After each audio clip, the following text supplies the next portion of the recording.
please subscribe and don't forget to press the bell icon to get notified whenever we upload a new video.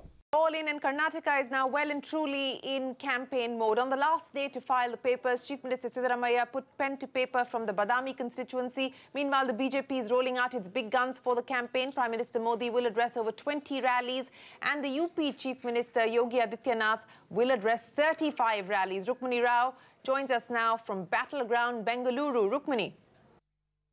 Well, today being the last date for filing nomination, the Election Commission has received a total of 2,407 applications for the upcoming assembly elections here in Karnataka, and we also saw quite a few A-listers file their nominations on the very last day, including Chief Minister Siddaramaiah, who filed his nomination from Badami, and also Sri Ramulu, a close aide of Janardhan Reddy, who is contesting from Badami against Chief Minister, also filed his nomination, making Badami the second most interesting constituency in this entire election following Chamundeshwari. In fact, after BJP denied a ticket to Varuna, looks to be quite a comfortable constituency for Chief Minister's son Yatindra, and also Congress faced quite a bit of setback in Mandya with the candidate superstar Ambrish pulling out of polls and the party going on and giving a ticket to Ravi Kumar Ganiga. However, we will be seeing all the star campaigners for various parties come to Karnataka in the next few weeks to campaign for their respective parties. BJP will have Prime Minister Narendra Modi and also Chief Minister of UP Yogi Adityanath, who will be campaigning in several constituencies. Rahul Gandhi will kick off his next leg of campaigning starting Friday, and also Mayawati is set to campaign for JDS starting tomorrow. Interesting times, of course, ahead here in Karnataka for the assembly elections. Back to you. Well, interesting times is an understatement. Rukmini, appreciate you joining us with that. The Congress party sharpening its attack against the Reddy brothers. Janardhan Reddy was a former BJP minister in the state, was convicted in the mining scam. The official Twitter handle of the state Congress party tweeted, and I quote, "In his utter desperation to win Karnataka, Modi has sold his party to the Reddy brothers and other scamsters who are back with a bang." To take that conversation forward, joining us now, Aishwarya Mahadev, spokesperson of the Congress party, and Amit Malviya, spokesperson of the Bharatiya Janata Party. Amit Malviya, how do you explain this? Your poll promise in 2014 was that you would provide governance that was beyond what the Congress could provide, beyond what the UPA could provide. It would be a clean government. It would be a corruption-free government. And look what you've now decided to do in the state of Karnataka. How do you explain this? Well, let's not lose sight of the fact in this entire political rhetoric that the Congress is trying to build up in Karnataka. The fact of the matter is that Janardhan Reddy is somebody who is under the CBI investigation, and he has not been given a ticket. On the contrary, the Congress has inducted Anand Singh, who's another person who has been named. And by the way, he's campaigning for you. No, one second. It's not a Congress construct. No. Let's talk about facts, Amit Malviya. The fact of the matter is Janardhan Reddy may not have been given a ticket, but that doesn't mean that his aides and his family members have not been given tickets, and that doesn't mean that he's not sharing space with your party president Amit Shah on the campaign trail. He is. So how do you explain the fact that he isn't associated with the BJP any longer? Can I just finish, please? The fact of the matter is that the Congress has in its rank Anand Singh, who recently joined in the presence of Rahul Gandhi, and immediately after that, Siddaramaiah government, just 4 days before the Code of Conduct kicked in, he stopped the CBI investigation on these cases.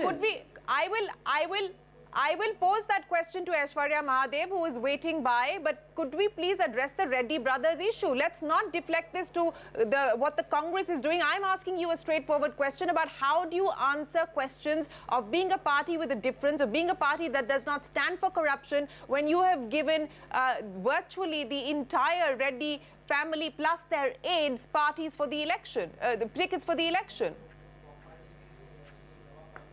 Shireen, First of all, it's a bit of an exaggeration to say that everybody in the Reddy family has got a ticket, because the fact is that they haven't. And if they are loosely connected to each other, that does not mean that they cannot be given a ticket because somebody in their family is under investigation and who has been denied a ticket. The fact of the matter is that Janardhan Reddy, the man who's in the eye of the storm and CBI investigation, has not been given a ticket by my party. The others, even though they may be from the same region as perhaps Janardhan Reddy is, or may have had some association with him, or may share the same surname, does not mean that they get precluded from getting a ticket from a political party. I mean, we've got to be fair to people who have influence in certain areas and have been working in the society. As far as we being a party with a difference is concerned, we are very clear that anybody who's under the cloud of investigation is not going to get a ticket from us. We've also been very clear that we are not going to perpetuate dynasty, and we've done both of these things. We've followed what we've said in letter and spirit. Well, okay, I don't know how you say that you follow that in letter and spirit, but let me go across to Aishwarya now. Aishwarya, respond to the charge being made by Amit Malviya that it's rich on the part of the Congress party to talk about the Reddy brothers' corruption and the corruption taint sticking to the BJP when the Congress isn't any better. First and foremost, let's just clarify there are 7 people of the Reddy Khandan that have been given tickets, and most of them have been indicted in the Bellikeri Port scam. A lot of it is under investigation, and when Amit Shah last week said Janardhan Reddy has nothing to do with us, but during Sri Ramalu's filing on stage he is there, it shows you clearly that the Reddy brothers are back and the Republic of Bellary is safe and well.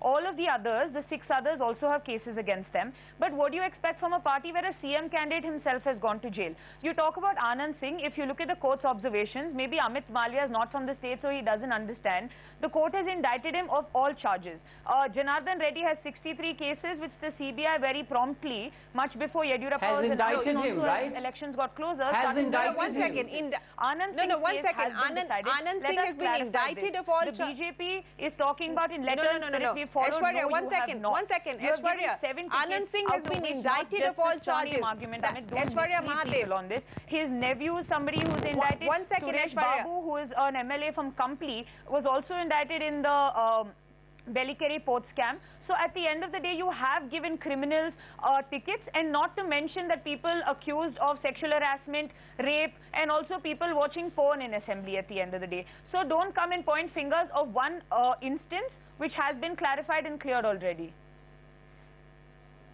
Okay, just for the purpose of clarification, Aishwarya, 1 second, Amit. One second, I will get you to respond to this. Aishwarya, you said Anand Singh has been indicted of all charges. Sorry, let me clarify. He was initially, there was an investigation against him. He was arrested, after which he was cleared of all charges, which he made clear when he joined the Congress party in the presence of all the leaders and said, we have submitted to the rule of law, and the court has given a judgment in the same case, which is why he is part of the Indian National Congress now.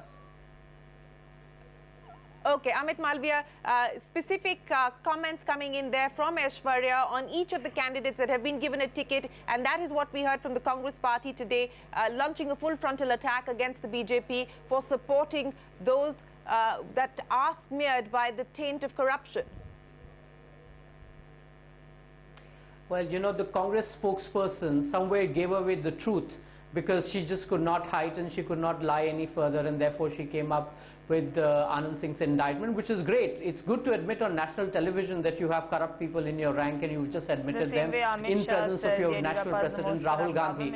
Now coming to Anil Lad and Santosh Lad, the 2 other gentlemen who were part of the cabinet of Siddaramaiah government, and the notice that Siddaramaiah government just bought in 4 days before the Election Code of Conduct kicked in to take these cases out of CBI is really quite something that the Congress has to defend and talk about. Well, we've seen the Chief Minister has clarified. They put out a clarification this morning. But Amit, please respond to the points that were made there by Aishwarya, specifically on the people that you've given tickets to, and on this business of Janardhan Reddy not really being part of the campaign. I mean, he's sharing space, whether it's at Chitradurg with Amit Shah, your party president. How do you say that, you know, he's not involved with running your campaign in the state of Karnataka? This is a man who's not even allowed, as per Supreme Court order, to enter Bellary. Shireen, we are very clear that we have nothing to do with Janardhan Reddy. He is right now under investigation. The CBI's investigation. He's campaigning for you. There has been no effort. There has been no effort whatsoever. Can I finish, please? There has been no effort whatsoever of any kind to protect Janardhan Reddy or his misdeeds. The law is taking its course. We have not given him a ticket because he is under investigation, and that stands for everybody. As far as the Congress is concerned, I repeat again, they have to answer about Anil Lad, about Santosh Lad, about inducting Anand Singh. These are questions that they have to answer. They have to explain why they have put out order withdrawing all CBI cases. Each of you are going to have to explain that. Well, both of you are going to have to explain that to voters in the state of Karnataka. Out of time, Aishwarya Mahadev, very quickly, is this going to be now the focus of what the Congress decides to mount as part of the election strategy? Go against the BJP, go after corruption, go after the Reddys? Very simply, we have an agenda of development which is very strong. But the other thing is also, we are not going to seize on this. We believe that these corrupt people, they looted our state. So much so that the Supreme Court had to ban this man from even entering his own hometown. And these people now are running the same Gundaraj, or if given an opportunity, are going to do the same. We are going to mount an offensive and remind the people of the Republic of Bellary again and again. No matter what, the CBI has dropped their charges on very frivolous grounds, but we are going to fight this, and we're not going to let them get away for this. And what Amit Malviya is saying is basically double speak and saying we haven't shared states the same way Amit Shah did, but you have admitted that he is going to campaign for the BJP. Look at what Yediyurappa has said, Amit Malviya, before you come on stage and try to represent your party. All right, Amit Malviya, Aishwarya Mahadev, we'll have to leave it there. Appreciate you joining us on CNBC TV18. Sorry, completely out of time.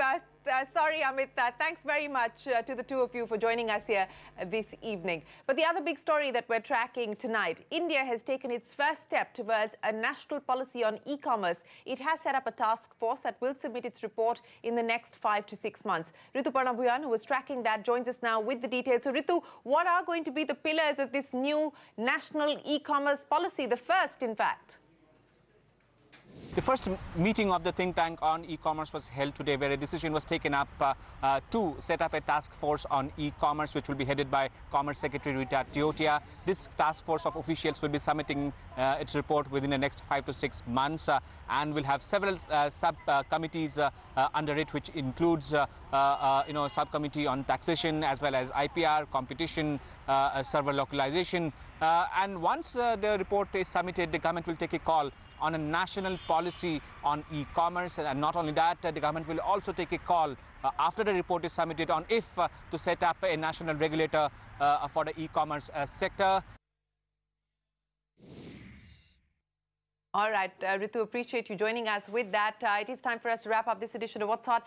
But up next, we bring you all the market action on Markets Today Talk Back. That's up next.